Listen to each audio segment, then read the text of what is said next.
Hello everyone, welcome back to my channel. আশা করি তোমরা সবাই খুব ভালো আছো আর সুস্থ আছো। আজকে কিন্তু সকালবেলা থেকে ভিডিও আমি শুরু করিনি, ভিডিওটা শুরু করেছি দুপুরবেলা থেকে। আজকের ভিডিওটা একটু অন্যরকম। অন্যান্য দিন তোমরা আমার ভিডিওতে দেখো আমার কাজকর্ম, আমি সকাল থেকে উঠে যা যা করি সেই সবের ভিডিও। তবে আজকের ভিডিওতে দেখবে একটু অন্যরকমের কিছু। বাবা মা চলে যাবে, তাই আমার মনটা বড্ড খারাপ। তো সেই সব মিলিয়ে আজকের ভিডিওটা কিন্তু শুরু করলাম। প্রথমেই বললাম ভিডিওটা সকালবেলা থেকে আমি শুরু করিনি। এখন বাজছে প্রায় 1টা মতন। দুজনেরই স্নান টান হয়ে গেছে, বাবা স্নান করতে ঢুকেছে, রান্নাবান্নাও কিন্তু সমস্তটা হয়ে গেছে কমপ্লিট। বাবা মা চলে যাবে সেই একটা মন খারাপ, তবে মন খারাপটা জানো তো প্রকাশ করতে পারছি না। কারণ বাবা মা দুজনেরই যে মনটা খারাপ, আর আমিও যদি প্রকাশ করি তাহলে ওদের কিন্তু আরও বেশি করে মনটা খারাপ হয়ে যাবে। তাই যতটা সম্ভব নর্মাল থাকার চেষ্টা করছি, আর মাকে শুধু এটাই বলছি, এই তো তুমি বাড়িতে যাবে, তার কয়েকটা দিন পর আবার আমি বাড়িতে যাব। যতই আমি সান্ত্বনা দিই না কেন, মায়ের মন সেটা কি আর মানে? তো যাই হোক, এখানে দেখো মা বসে পড়েছে ব্যাগটা গোছাতে। গতকাল রাত্রেবেলায় ট্রলি কিন্তু গোছানো হয়ে গেছে, আর এখন মা বসেছে মায়ের হাত ব্যাগটা মানে ছোট্ট ব্যাগটা গোছানোর জন্য। তো আসার সময় তোমরা অনেকেই হয়তো খেয়াল করেছো, মার বাবা যখন চেন্নাইতে এসেছিল, তো তখন ছিল বড় বড় 3টে ব্যাগ, আর সাথে এই যে মায়ের একটা ছোট্ট ব্যাগ। একটা ব্যাগের মধ্যে জামা কাপড় ছিল, আর দুটো ব্যাগের মধ্যে খাবার দাবার সবজিপাতি এই সব ছিল। তো ওই একটা এক্সট্রা ব্যাগ মানে ওই লাগেজটা তো পুরো ফাঁকা হয়ে গেছে। আনবার পরের দিনই যা সবজি টবজি যা আর কি এনেছিল সবটাই আমরা বের করে নিয়েছি। এবার ফেরার সময় একটু প্রবলেম হয়ে যাবে, তার কারণ মায়েদের ট্রেন নামাতে নামাতে অনেকটা রাত। তো জামাইবাবু বলেছিল গাড়ি নিয়ে আসবে, তো বাবা বারণ করলো যে এত রাত্রেবেলা আসতে হবে না, প্রায় 12টা মতন বেজে যাবে, যে দিদি আর বাচ্চাটা ঘরে একা থাকবে, তুমি গাড়ি পাঠিয়ে দিও, আমি আর তোমার মা চলে যাব। তো আমি ভাবলাম কি যে মা তো আর দুখানা লাগেজ টেনে নিয়ে যেতে পারবে না, অসুবিধা হয়ে যাবে, আর বাবার তো ভারী জিনিস তোলা একদমই বারণ। তো সে কারণের জন্য মাকে বললাম তুমি একটা ট্রলি নাও আর একটা ট্রলি রেখে দাও। আমি তো আর কটা দিন পরেই বাড়িতে যাব, তবে এবারে ছুটিটা হয়েছে মাত্র 1 সপ্তাহের জন্য। তো যাই হোক, তো বেশি জামা কাপড় নেওয়ার নেই, তো তোমার এই কালো লাগেজটা আমি নিয়ে চলে যাব। তো সেই মতনই আর কি ব্যাগ গোছানো হয়েছে, আর একটু হালকা করে রাখা হয়েছে, মানে কিছু জিনিস নামিয়ে রেখে গেছে যাতে মায়ের টানতে অসুবিধা না হয়। আর এদিকে দেখো, গতকাল সন্ধেবেলা বেরিয়ে ট্রেনে মায়েদের জন্য কিছু শুকনো খাবার আমরা কিনে এনেছিলাম, এটাই এখন ব্যাগে ঢুকিয়ে দেবো। আর ওদিকে তো দেখতেই পেলে রুটি হবে, তো সেই কারণের জন্য মা কিন্তু আটা মাখছে, যাতে কালকে সকাল পর্যন্ত চলে যায় সেইভাবেই আর কি রুটি প্যাক করে দেবো। আর সাথে রাত্রেবেলা আমরাও খাবো। তো একেবারে কিন্তু মাকে বললাম তুমি আটাটা মেখে দাও, আর আমি এর মধ্যে পনিরের তরকারিটা করে নিই। পনিরের আজকে একটুখানি অন্যরকম রেসিপি করব, বাটার পনির মশলা করব। বাবা মা কোনোদিনই খাইনি আগে, আমরা তো মাঝে মধ্যেই খেয়ে থাকি, তো ভাবলাম কি আর কি আজকে একটুখানি বানিয়ে দিই, রাত্রেবেলা আমাদেরও হয়ে যাবে আর বাবা মায়েরও হয়ে যাবে। তো এই যে এখন নিয়ে চলে এসেছি পনিরটা। আর দুপুরবেলা কিন্তু এখন আমাদের খাওয়া দাওয়া হয়নি, আমি ভাবলাম আগে পনিরটা করে নিই, তারপর ধীরে সুস্থে খেয়ে দিয়ে একটুখানি রেস্ট নিয়ে তারপর রুটিগুলো করব। কারণ একটুখানি রেস্ট নিয়ে যদি পনিরটাও পরে করতে যেতাম তাহলে দেরি হয়ে যেত। আজকে আবার মিস্টার চক্রবর্তী বাড়ি পর্যন্ত আসবে না, আমাকে বললো তুমি মা বাবাকে নিয়ে একদম সেন্ট্রাল পর্যন্ত পৌঁছে যাবে, আমি ঠিক 7:15-20 মধ্যে ঢুকে যাব। বাবা মায়ের ট্রেন 7:50। তো ওর তো এখন অফিসের প্রচণ্ড কাজের চাপ চলছে, বললামই ও যদি বাড়িতে হয়ে তারপর যেত তাহলে ওকে অনেকটা আগে বেরিয়ে চলে আসতে হতো। তো সেক্ষেত্রে ওর কাজের একটু প্রবলেম হয়ে যেত, যেহেতু সামনেই আবার বাড়িতে যাব। তো সেই কারণের জন্য এখন প্রচণ্ড চাপ যাচ্ছে। তা আমি বললাম যে ঠিক আছে তুমি চিন্তা করো না, আমি নিয়ে চলে যাব, তুমি টাইম মতন চলে এসো। তো সেই কারণের জন্য একটু আগে আগেই বেরোতে হবে, বয়স্ক মানুষ একটু হাঁটতেও তো সময় লাগে। তো সেই কারণের জন্য একটু আগেই বেরোবো, মোটামুটি 5:30 পৌনে 6টার মধ্যে বেরিয়ে যাব। তো ওই কারণের জন্য আর পরের ভরসা করলাম না, পনিরটা আগে করিনি, ঠান্ডা হতেও তো একটু সময় লাগবে। তারপর খেয়ে দিয়ে একটুখানি রেস্ট নিয়ে রুটিগুলো করলেই একদম টেনশন ফ্রি। তো এদিকে দেখো পনিরগুলো কেটে গরম জলে ভিজিয়ে রেখেছি, আর এর মধ্যে পনির বাটার মশলা করার জন্য যা যা লাগবে সেগুলো সমস্ত কিছু কেটে নিয়েছি। বেশি বলতে লাগে কি, টমেটোটাই একটু বেশি পরিমাণে লাগে, এই যা, আর পেঁয়াজটা। আর এদিকে দেখো গরম জলে পনিরটা ভিজিয়ে রেখেছি, কি সফট হয়ে গেছে।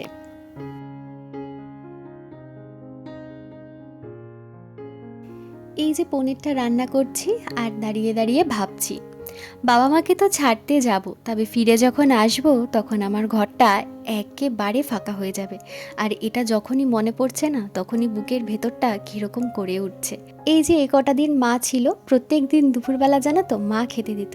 আমিও মাঝে মধ্যে আবদার করতাম, মা একটু দুপুরবেলা খেতে দেবে, আমি তো রোজই একা নিয়ে খাই। আর এটা যতবারই ভাবছি না, ততবারই আমার কান্না পেয়ে যাচ্ছে যে কালকে থেকে আবার আমাকে একা টেবিলে বসে নিজের খাবার নিজে বেড়ে আমাকে খেতে হবে। শুধু এইটার জন্য না, আরও তো অনেক রয়েছে। এই যে ঘরে ফিরলেই তখন মা বাবার চারিদিকে স্মৃতি থাকবে, বাবা এই চেয়ারটায় বসতো, মা এখানটায় বসতো, মায়ের নাইটিটা এখানে থাকতো। তো চারিদিকে সারা ঘরে তখন স্মৃতি থাকবে, আর এগুলো যতবার মনে করি ততবার না বুক ফেটে কান্না চলে আসে। মেয়েদের জীবনটাই কেমন বড় অদ্ভুত, তাই না? তো এটাই ভাবছিলাম যে যখন আমরা বাড়িতে যাই, বাড়ি থেকে যখন চলে আসি, তখন তো মন অবশ্যই খারাপ লাগে, কিন্তু তখন না এতটা কষ্ট হয় না যতটা এখন আমার হচ্ছে। তার কারণ আমরা তো ওখান থেকে এখানে চলে আসি, এখানে আসার পর আমার ঘর দুয়ারের কাজকর্ম থাকে, আর কাজের মধ্যে থাকলে তো অবশ্যই মনটা খারাপ একটু কমই লাগে, তো অ্যাডজাস্ট হয়ে যায়। তখন কিন্তু বাবা মায়েদের মন খারাপ করে, মানে আমার শ্বশুর বাড়ি বলো বাপের বাড়ি বলো, তখন কিন্তু ওদের খারাপ লাগে। কারণ কি, ওদের ঘরটাও ফাঁকা হয়ে যায়, ওরাও তো আর কোথাও যেতে পারে না, ওই ঘরেই থাকতে হয়। ঠিক আমার এখন এই অবস্থা হয়েছে। বাবা মা চলে যাবে, পরশু দিনকে বাবা মা পৌঁছেও যাবে, তখন বাবা মা নিজেদের মতন কাজে ব্যস্ত হয়ে যাবে। খারাপ তো অবশ্যই লাগবে, কিন্তু আমি তো আর কোথাও যেতে পারছি না, ঘরে আমাকেই থাকতে হবে। মনটা খারাপ কিন্তু আমার সব থেকে বেশি লাগবে। আর মিস্টার চক্রবর্তীকে বারে বারে বলছি, কালকে থেকে বলো ঘরটা একদম ফাঁকা হয়ে যাবে। ওরও খারাপ লাগছে, ও রাত্রেবেলা যখন আসতো একসাথে বসে আমরা খেয়ে দিয়ে উঠে একটুখানি গল্প গুজব করতাম, তারপর শুতে যেতাম। তো কী আর করা যাবে। আজকে তোমরা যে ভিডিওটা দেখছো, এটা কিন্তু ফেব্রুয়ারি মাসের 3 তারিখের ভিডিও। আগেই বলে দিই, বাবা মা কিন্তু এখনও নেই। আমার আর কটা দিন পরেই বাড়িতে যাব, 2-3 দিন মতন বাকি আছে, সেই সবের ভিডিও তোমাদের সাথে শেয়ার করব। তো যাই হোক, অনেকটা মন খারাপের গল্প করে ফেললাম, আর এগুলো যত বলবো না আমার এখনও কান্না পেয়ে যাচ্ছে। তা আজকে বেশি কিচ্ছু রান্না করিনি, রান্না করেছিলাম পুঁইদানা চচ্চড়ি আর চিকেন। আর এটাই আমার সবথেকে বেশি একটা খারাপ লাগছে, জানো তো। যখন চিকেন এনেছিলাম, আমার বাবা না আমার হাতে ফ্রাইড রাইস আর চিলি চিকেন খেতে ভীষণ ভালোবাসে, আগের দিনের ভিডিওতে তোমাদের বলেছিলাম। তো বাবা আজকেও না আবদার করেছিল যে তুই কি ফ্রাইড রাইস আর চিলি চিকেন করতে পারবি। আর আজকে যেহেতু বাবা মা চলে যাবে, আমারও একটু তাড়াহুড়ো ছিল, মানে সব কিছু গুছিয়ে গাছিয়ে ঠিক করে দিতে হবে। তো সে কারণের জন্য বাবাকে বললাম, বাবা আজকে এমনি চিকেন করি, তোমাকে না হয় বাড়িতে গিয়ে ফ্রাইড রাইস চিলি চিকেন করে খাওয়াবো। বাবা কিন্তু আর আপত্তি করেনি, বললো আচ্ছা ঠিক আছে, তুই যা করে খাওয়াবি আমি তাই খাবো। তো যাই হোক, বাবা মা চলে যাওয়ার পর এটা না আমার খুব খারাপ লেগেছিল। দিদিকে ফোন করে বলেছিলাম, দিদি বললো থাক তুই মন খারাপ করিস না, বাবা মা এখানে আসুক, আমি একদিন করে খাওয়াবো। ও ঠিক তার পরের দিনকেই বাবাকে ফ্রাইড রাইস আর চিলি চিকেন করে খাইয়েছিল। তবে বাবা খেয়েছে ঠিকই, তবে এই যে আমার কাছে খেতে চেয়েছিল, এটাই যে একটা আফসোস লাগে। তো ফোন করে বলে রেখেছে, বাড়িতে আসলে একদিনের জন্য হলেও আমাকে একটু ফ্রাইড রাইস আর চিলি চিকেন করে খাওয়াবি, আমি তোর হাতের ফ্রাইড রাইস আর চিলি চিকেন খেতে বড্ড ভালোবাসি। তো যাই হোক, ওদিকে আমাদের খাওয়া দাওয়া করে বাসনপত্র মেজে ঘষে আমরা একটুখানি রেস্ট নিয়ে নিয়েছি। আর এখন বাজে প্রায় 4:20-25 মতন। তো এখন চলে এসেছিলাম রান্নাঘরে রুটি করব বলে। তা আমি একা একা রুটি করছি দেখে মা উঠে চলে এসছে, বলে একা একা করতে হবে না, তুই বেলে দে আর আমি রুটিগুলো ভেজে দিই। এই তো হয় না, মা থাকলে কিছুই একা একা আর করতে হয় না, সবেতেই মা হাত লাগিয়ে দেয়। তো এখানে দেখো আমি এখন রুটিগুলো ভালো বেলে নিচ্ছি, আর মা দাঁড়িয়ে দাঁড়িয়ে রুটিগুলো ভেজে নিচ্ছে। আমাদের রুটিগুলো এখন করব না, মানে রাত্রেবেলার রুটিগুলো এখন করব না, ওই এসে তারপর আমি করব। এখন বাবা মায়ের জন্যেই আর কি করে দিচ্ছি। তো রুটি করা হয়ে গেছে, মাকে বললাম তুমি আস্তে ধীরে রেডি হওয়া শুরু করো, আমি খাবারটা গুছিয়ে নিয়ে আমিও কিন্তু রেডি হতে যাব।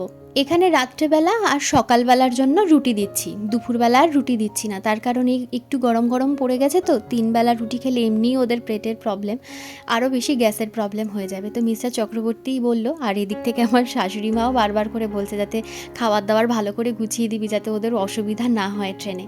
তো ওই কী করব, অনলাইন থেকে খাওয়ার অর্ডার করে দেবো, বাবাকে বলেই দিয়েছি, বুঝিয়ে দিয়েছি কীরকমভাবে খাবারটা নেবে। ট্রেনে উঠে সিট নাম্বার বলে খাবার দিয়ে যাবে, তুমি খাবারটা নিয়ে নেবে। তো সেই কারণের জন্য রাত্রেবেলা সকালের জন্য দিচ্ছি, দুপুরের জন্য আর দিচ্ছি না। দুপুরবেলা অল্প দুটো ভাত খেলেও, অল্প দুটোই খাক না কেন, একটু পেটটা ভরবে। যাই হোক, তো সেই কারণের জন্যই এই 2 বেলার আন্দাজে রুটি দিচ্ছি, আর তার সাথে দিচ্ছি সকালবেলা যাতে খায় রুটি দিয়ে। কলা দিচ্ছি না, কলা দিলে না একদম ব্যাগের মধ্যে আর কি মেখে মেখে যায়। আমি যতবার নিয়ে গেছি আমার সাথেও তাই হয়েছে। তো ওই জন্য কলা দিচ্ছি না, দিচ্ছি সাথে লাড্ডু। আর বাবাকে বলেছি যদি তোমরা কলা খাও, যদি মনে হয় যে কলা খাবে, তাহলে যেই স্টেশনে নামবে দেখবে সকালবেলা দাঁড়াবে, সেখান থেকে তুমি একটু কষ্ট করে নেমে কিনে নিও, তাহলেই হবে।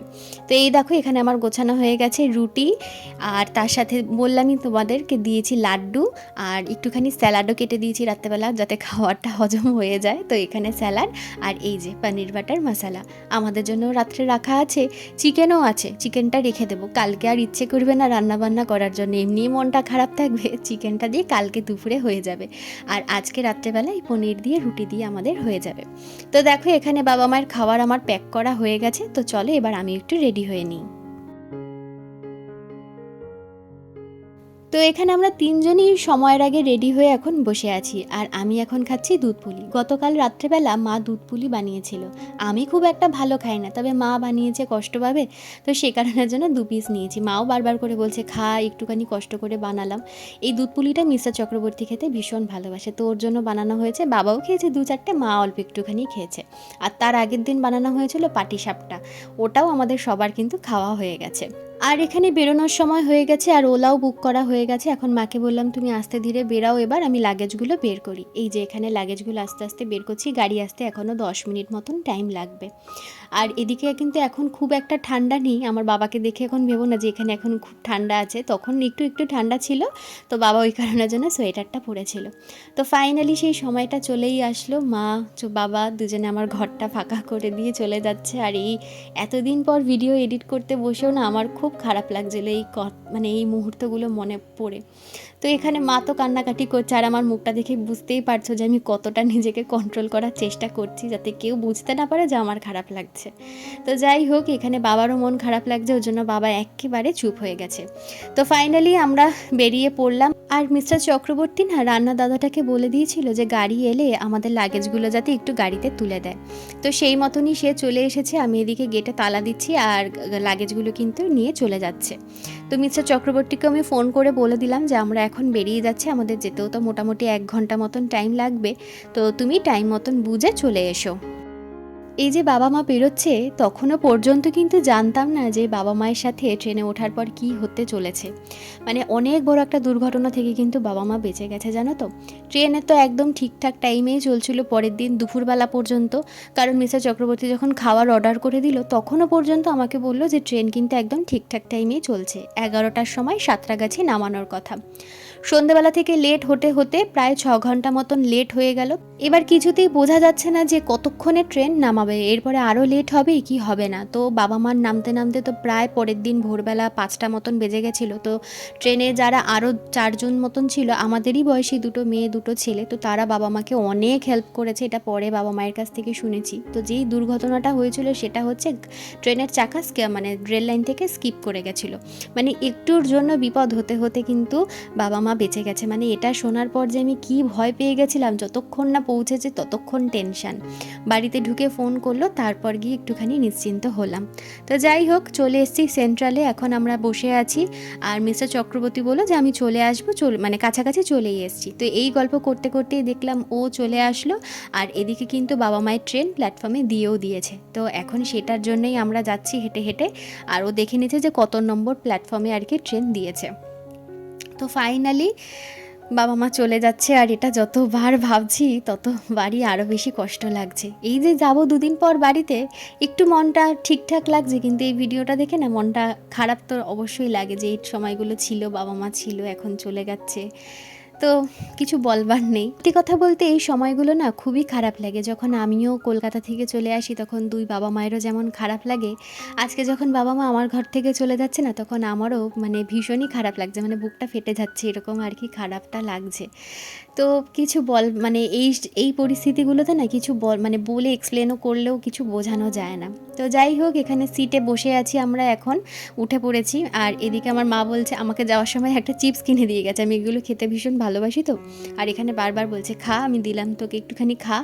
তো এখানে আমি এখন যেহেতু কেউ আসেনি, মানে উল্টো দিকের সিটে এখনও যেহেতু কেউ আসেনি, তো সেই কারণের জন্যই আমরা বেশ কিছুটা টাইম বসেছিলাম। তো বসে থেকে থেকে যখন তারা চলে আসলো, তো আমরা কিন্তু বাইরে বেরিয়ে এসেছি। আর এই যে যখন বাইরে বেরিয়েছি না, তখন আমার কান্নাটা পাচ্ছিল প্রচণ্ড জোরে, মানে আমি কিভাবে যে কন্ট্রোল করেছিলাম কি বলবো তোমাদের। তো যাই হোক, কষ্ট তো ভীষণই হচ্ছে, কিছু করবার নেই। তো চলো আজকের জন্য ভিডিওটা এখানেই আমি শেষ করে দিচ্ছি। দেখা হচ্ছে আগামীকাল নতুন আরেকটা ভিডিও নিয়ে। ততক্ষণের জন্য সবাই সুস্থ থেকো, ভালো থেকো। আর আমার ভিডিও যদি তোমাদের ভালো লেগে থাকে তাহলে অবশ্যই আমার চ্যানেলটা সাবস্ক্রাইব করে দিয়ে পাশে থেকো। আর একটু বেশি ভালো লাগলে লাইক আর কমেন্ট করে দিই।